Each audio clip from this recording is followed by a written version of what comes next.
मित्रो, आजच्या भागामध्ये शीख धर्माचे 9वे गुरु तेग बहादूरजी यांच्या संदर्भामध्ये काही एक महत्त्वाचे विचार आपण बघणार आहोत. त्यांच्या त्यागाचे काही संदर्भ या ठिकाणी दिले जाणार आहेत. निमित्त आहे की नांदेड येथे शीख धर्माचे 9वे गुरु तेग बहादूरजी यांच्या बलिदानाला 350 वर्ष झाले. म्हणून 350व्या शहीदी समागम सोहळ्याचं आयोजन नांदेडमध्ये करण्यात आलेलं आहे. हे त्यागाचं स्मरण आहे, कृतज्ञतेचा सोहळा आहे हा. या देशासाठी त्यांनी बलिदान दिलेलं आहे गुरु तेग बहादूरजी यांनी.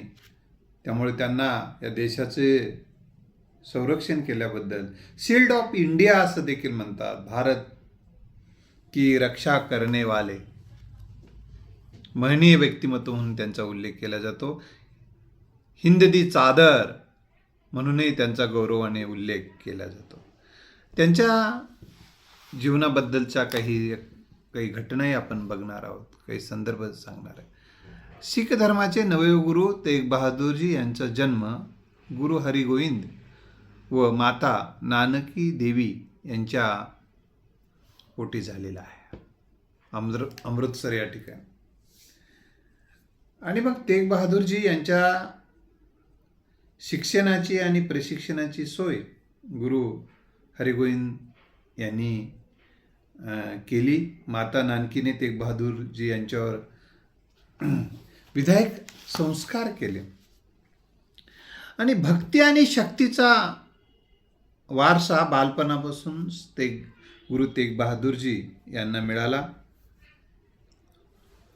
तत्कालीन परिस्थिती अतिशय प्रतिकूल होती. या प्रतिकूल परिस्थितीमध्ये मोगली सैनिक, मोगली सत्ता, मुस्लिम राजवटी या देशाचं एक संकट बनून बसल्या होता. आणि या संकटाचा सामना करण्यासाठी करावा लागत होता. गुरु गोविंदजी यांनी देखील या युद्धमय परिस्थितीचा त्यांनाही सामना करावा लागला. आणि त्यांना असं वाटायचे की आपल्या मुलांनी उत्तम सैनिक बनलं पाहिजे, आज्ञाधारक आणि गुरुनिष्ठ बनलं पाहिजे असं त्यांना वाटत असे. आणि गुरु तेग बहादूरजी यांचा जो विवाह आहे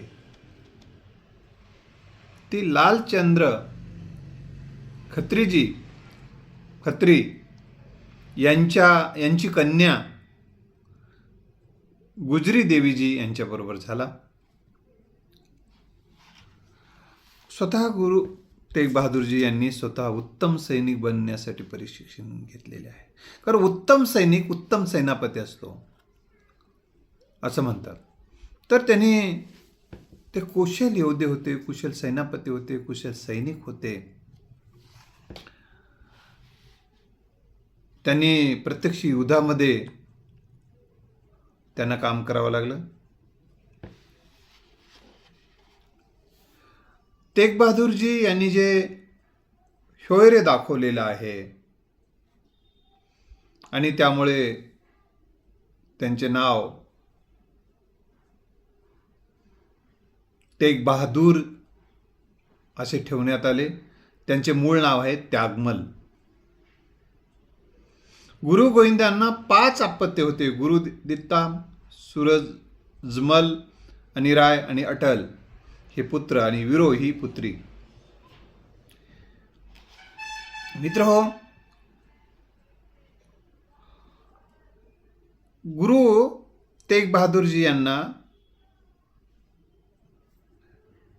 गुरुगादी मिळाली नसली तरी त्यांनी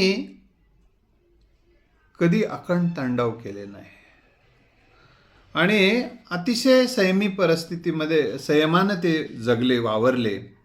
त्यांनी काला या ठिकाणी आध्यात्मिक साधना केली काय एखादी गादीच मिळाली म्हणून असं काही नसते. सिंह जिथं बसतो तेच त्याचं सिंहासन आहे असं म्हटलं जातं. मोठी माणसं मोठीच असतात. आणि मग 8वे गुरु हरिकिशन यांनी तेग बहादूरांना गुरुगादी देण्याचे सूचित केले आणि यामुळे गुरु तेग बहादूरजी यांच्याकडे गुरुगादी चालून आली. काही दिवस त्यांना त्या गादीपासून दूर राहावं लागलं होतं. आणि महनीय व्यक्तिमत्व मखन शाह व शीख धर्मी यांच्या प्रेमापोटी त्यांनी गुरुगादीचा स्वीकार केला. इतरही काही जण त्या गुरुगादीसाठी इच्छुक होते. त्या इच्छुकांचाही गुरु तेग बहादूरांना त्रास झाला. हा त्रास सहन त्यांना करावा लागला. या संदर्भामध्ये आपण पुढं कधीतरी पाहू. हे स्वकीयाकडून त्रास होत असतानाच परकीयाकडूनही त्रास होत होता.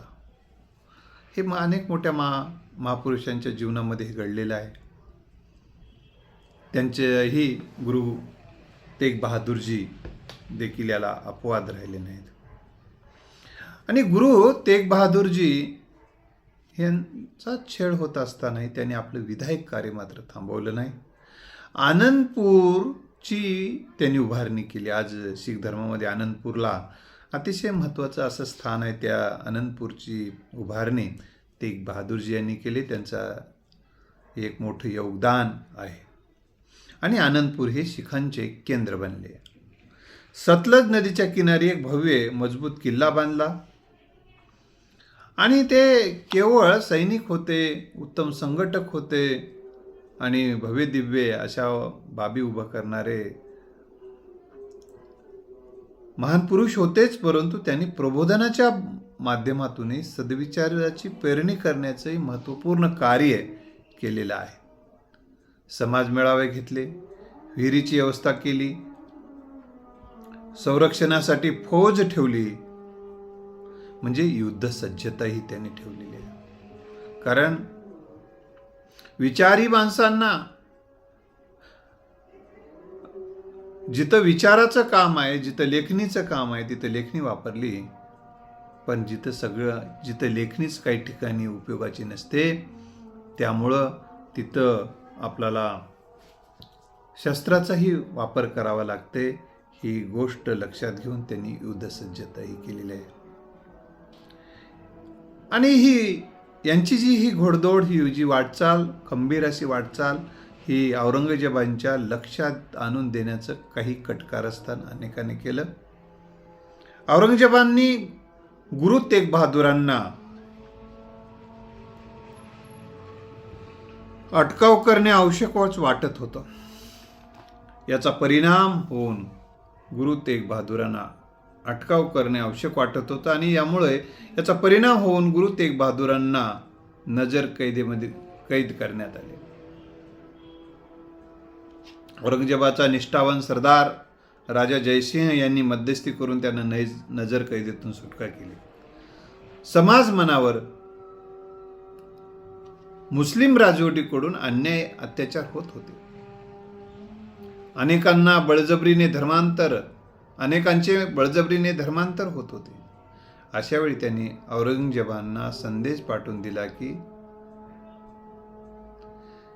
शीखांचा नववा गुरु तेग बहादूर अद्यापही शिल्लक आहे. हा अत्याचार तुम्ही थांबवा असा गर्भित इशारा तेग बहादूरजी यांना द्यायचा होता, तो त्यांनी दिला.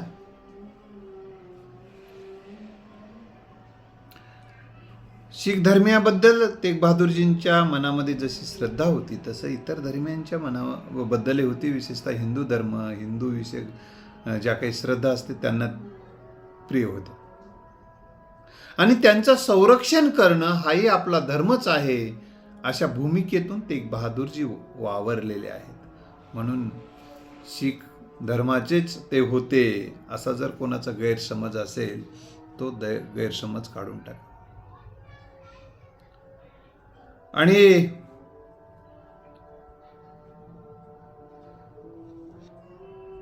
गुरु तेग बहादूरजी यांची ही वाटचाल, त्यांचं बाणेदार दिलेलं उत्तर औरंगजेबांना सहन झालं नाही. त्यांनी औरंगजेबाने तेग बहादूरांना पकडून आणण्याचा आदेश दिला. ही बातमी गुरु तेग बहादूरजी यांना कळाली तेव्हा तेग बहादूरजी यांनी गावोगावी दौरे काढून एक चैतन्याचे वातावरण निर्माण केले. आपला एकमेव शत्रू औरंगजेब असल्याचे प्रकर्षाने जाणीव समाजाला करून दिली. समाजाला अन्याय अत्याचारी राजवटीच्या विरोधात उभे करण्याचा प्रयत्न केला. स्वतःच्या जीवाची पर्वा नसल्याची त्यांनी उद्घोषणाही केली. कारण भयावर मात केल्याशिवाय पराक्रमी कार्य करता येत नसतात. भयमुक्त झाल्याशिवाय समाजाला भयमुक्त करता येत नाही आणि भयभीत होऊन युद्ध जिंकता येत नसतात. केवळ आपले विचार मांडत असताना त्यांनी आपल्या काव्यातूनही समाजाच्या उद्धाराचे विचार सूत्र मांडले. गुरु ग्रंथ साहिबामध्ये त्यांची 116 पदे आहेत. त्यांनी सांगितलेले विचार मौलिक असे आहेत. कोणामुळे आपल्या कार्यात खंड पडू देऊ नये. हे फार महत्वाचा विचार श्रद्धेय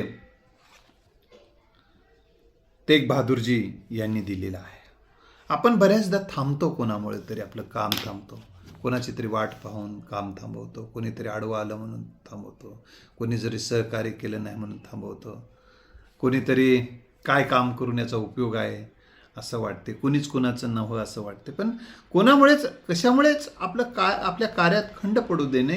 कारण तेग बहादूरजी यांना वाटत होतं की कार्य हीच आपली ओळख आहे. मानवी जीवन ही ईश्वराकडून मिळालेली सर्वश्रेष्ठ देणगी आहे. विषय वासनेच्या आहारी जाऊन या देणगीचा दुरुपयोग करू नये असे त्यांचे सांगणे होते. कारण हा जन्म वारंवार येत नाही असं अनेक जण सांगतात. या क्षणाक्षणाचा सदुपयोग केला की अख्ख्या आयुष्याचा सदुपयोग होत जातो. वेळेचा अर्थपूर्ण उपयोग करणे म्हणजे आयुष्य अर्थपूर्ण करणं असते. त्यामुळे त्यांनी सांगितलेलं आहे, विषय वासनाच्या आहारी जाऊन या अमूल्य अशा देहाचा, अमूल्य अशा आयुष्याचा वाया घालू नये, तर उपयोग करावा. अकारण हव्यास नको, अकारण महत्वाकांक्षा नको आणि अशा विषय वासना, अति हव्यास या आणि स्पर्धा यामुळे आपल्या जीवनाचा दुरुपयोग घडतो. ही जाणीवही गुरु तेग बहादूरजी यांनी करून दिलेली आहे. सदाचार आणि सच्चपणाच्या व्यवहारातून जीवन कृतार्थ होते. सदाचार आणि सच्चपणाचा व्यवहार असेल तर जीवन साफल्य झालं असं वाटते. क्लेशपूर्वक भक्ती कोणाच्याही हिताची नाही. त्यामुळं शरीराला क्लेश होऊ नये याची जाणीव त्यांनी करून दिलेली आहे. म्हणून काही जण 8-8 दिवस उपवास, महिन्याचे उपवास धरतात. शरीराला देव वाटेल तेवढा त्रास देतात. पण असा क्लेश आपल्या शरीराला देऊ नये. यामुळे अशी भक्ती हिताची नाही याची जाणीव देखील गुरु तेग बहादूरजी यांनी करून दिलेली आहे. त्यांनी विश्वातील चैतन्य तत्वाला परमेश्वर मानले. परमेश्वर अनेक जण म्हणतात जडी स्थळी काष्टी पाषाणी परमेश्वर आहे. म्हणजे हे जे चैतन्य तत्व आहे, हे चैतन्य तत्व म्हणजेच परमेश्वर असा उपदेश गुरु तेग बहादूरजी यांनी केलेला आहे. चैतन्य तत्वाला साक्ष ठेवून सदव्यवहार करणे महत्त्वाचे आहे. हे जिकडी जे चैतन्य तत्व दिसते, हवेमध्ये चैतन्य तत्व आहे, पाण्यामध्ये चैतन्य तत्व आहे. म्हणजे प्रत्येक घटकामध्ये सृष्टीतल्या एक ताकद आहे, एक चैतन्य तत्व आहे. ही जाणीव त्यांच्या विचारातून करून देण्यात आलेली आहे. आणि ह्या चैतन्य तत्वाला साक्ष ठेवून आपण सदव्यवहार केला पाहिजे. आणि कारण सदव्यवहार केल्यानंतर ताप होऊ शकतो, पश्चाताप होत नाही. म्हणून पश्चाताप होणार नाही यासाठी आपल्याला सदव्यवहारच करणे गरजेचे आहे. आणि कष्टातून मिळविलेल्या एका भाकरीतील अर्धी भाकरी सुद्धा महत्त्वाचे आहे. आणि आपल्या कष्टातून मिळालेल्या एक भाकरीतली अर्धी भाकरी दुसऱ्याला देत जगणे हा धर्माचरणाचा भाग असल्याचे त्यांनी सांगितले. म्हणजे आपल्या परंपरेमध्ये सांगितलं जातं 1 तीळ 7 जणांनी वाटून खाला होता. म्हणजे त्यातून सूचित करायचं आहे आपल्याला जे काही मिळतं त्यातून काही ना काही भाग इतरांसाठी दिला पाहिजे आणि तो धर्माचरणाचा भाग आहे. इतरांकडून घेणं, मला हे द्या, दक्षिणा द्या, अमुक द्या, हे घेण्याचे संदेश दिला नाही. बुडती हे जन न देखिवे डोळा म्हणून कळवळा येतो असे. जे जे आपणाशी ठावे ते ते इतराशी सांगावे, शहाणे करून सोडावे सकळ जन. म्हणजे देण्याचा विचार हा महान संतांचा विचार असतो. तो गुरु तेग बहादूरजी यांचा तसा विचार आहे. निराधारांना आधार देणे आणि गरजूंना मदत करणे ही ईश्वरी सेवा मानली त्याने. म्हणून संत तुकोबांचं एक वचन आहे, जे का रंजले गांजले त्यासी म्हणे जो आपुले देव. जे का रंजले गांजले त्यासी म्हणे जो आपुले तोची देव जाणावा. रंजलेल्या गांजलेल्या व्यक्तीमध्ये देव पाहावा, संत पाहावा असा विचार त्यांनी म्हणला. जे का रंजले गांजले त्यासी म्हणे जो आपुले तोची साधू ओळखावा, देव तेथेची जाणावा असा जे संत वचन आहे संत तुकोबारायांचं.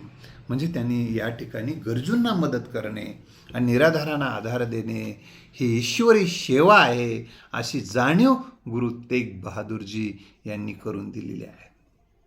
सत्सद विवेक बुद्धीला प्रमाण मानून प्रसन्न चित्ताने सत्सद विवेक बुद्धी, चांगलं काय वाईट काय हे समजून घेऊन जे काही चांगलं आहे, योग्य आहे याला प्रमाण मानणे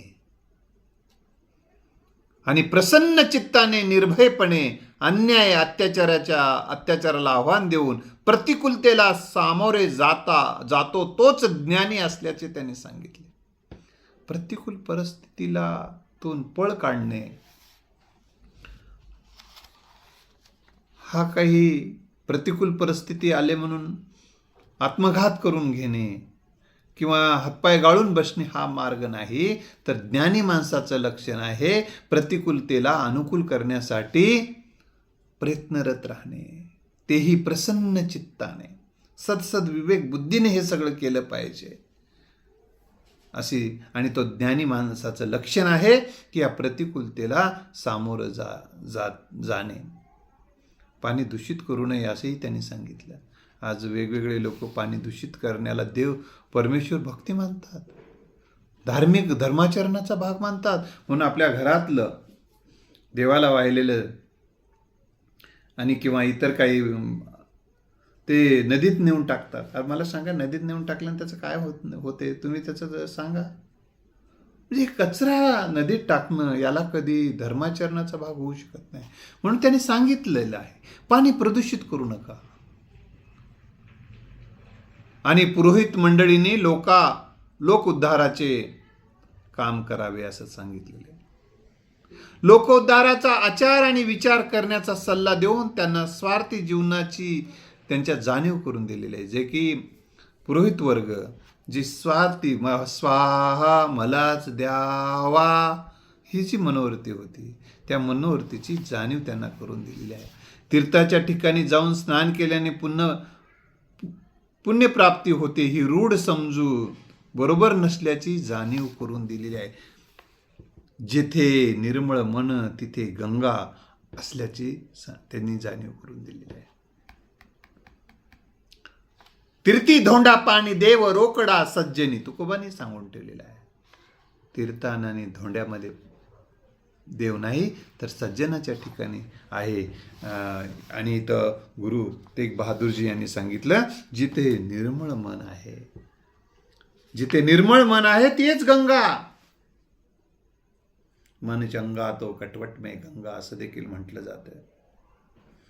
अंतकरण शुद्धीला त्याने अतिशय महत्त्व दिले. मन शुद्ध असेल, अंतकरण शुद्ध असेल, सद्भावना मनामध्ये, मानवी मूल्य मनामध्ये असतील तेच अंतकरण शुद्ध आहे. आणि शुद्ध अंतकरणाला त्यांनी अतिशय महत्त्व दिले.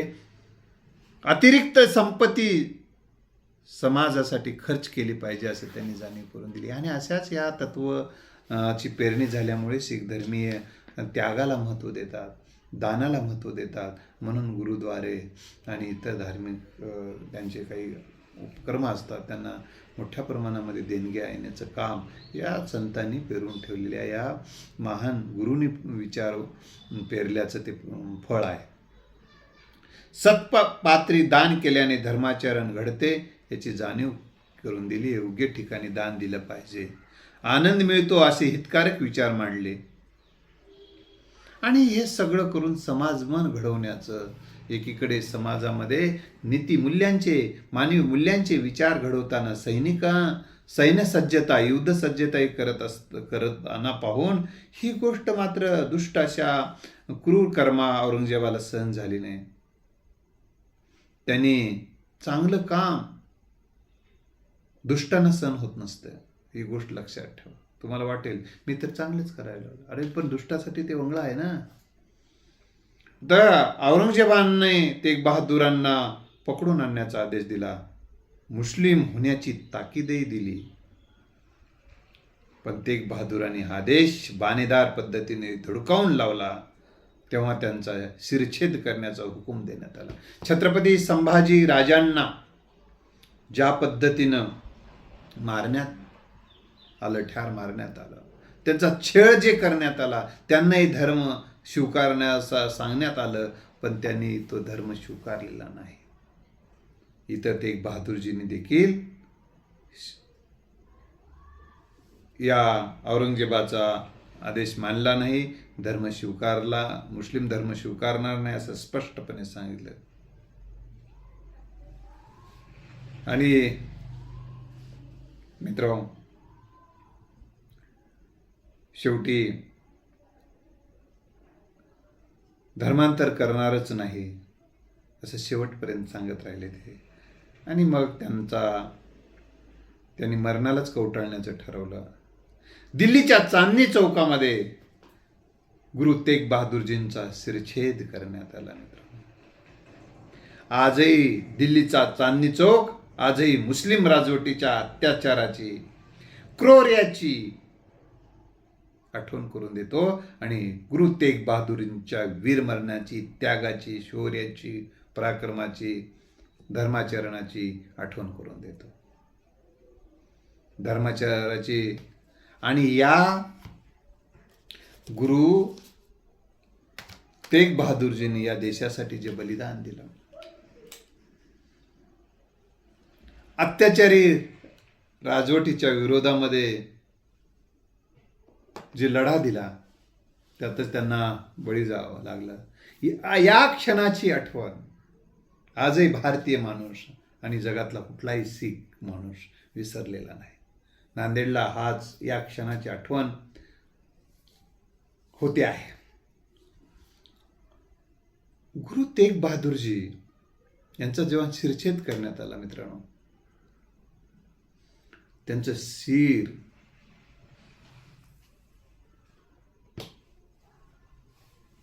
उडवण्यात आलं आणि हे शिर घेऊन स्वतःचा जीव धोक्यात टाकून एका वीर पुरुषांनी, म्हणजे वीर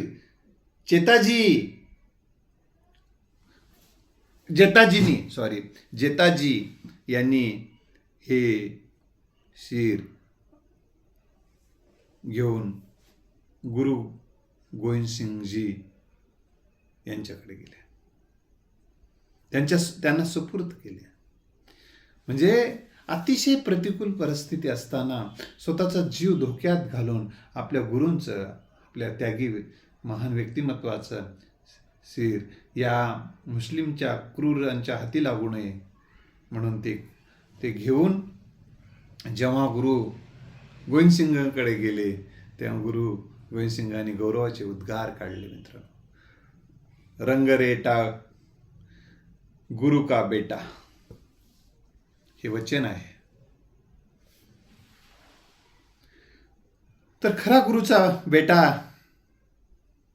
आहेस अशा पद्धतीचे गौरवोद्गार गुरु गोविंद सिंगांनी काढले. गुरु तेग बहादूरजी यांच्या त्यागाचं स्मरण होते आहे ते अतिशय स्तुत्य आहे मित्रांनो. गुरु तेग बहादूरजींनी स्वतःचं बलिदानच दिले असं नाही, तर आपल्या पुढं पुत्राचं बलिदान झालं. म्हणजे त्यांचे पुत्र गुरु गोविंदसिंगांचं बलिदान झालं. ते नांदेडमध्ये गुरु गोविंदसिंगाचं बलिदान झालं. त्यानंतर त्यांची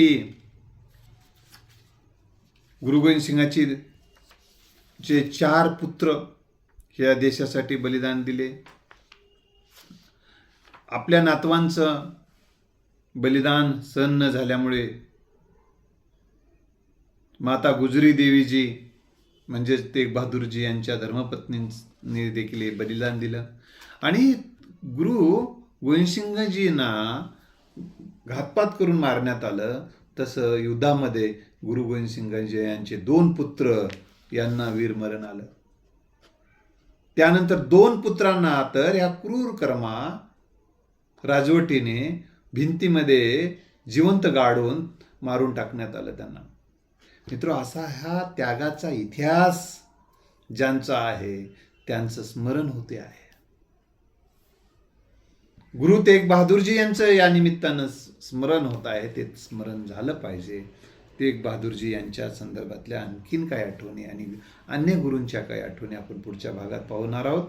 तर मी या ठिकाणी शीख धर्म सर्व गुरूंना विनम्र अभिवादन करतो. गुरु तेग बहादूरजी यांना विनम्र अभिवादन करतो. आणि 24 आणि 25 रोजी नांदेडमध्ये होणाऱ्या जे शीख गुरु तेग बहादूरजी यांच्या 350व्या शहीदी समागम सोहळ्यास आपण यावं. आपलं नांदेडमध्ये आम्ही स्वागत करतो. एवढं बोलतो, थांबतो. जय हिंद.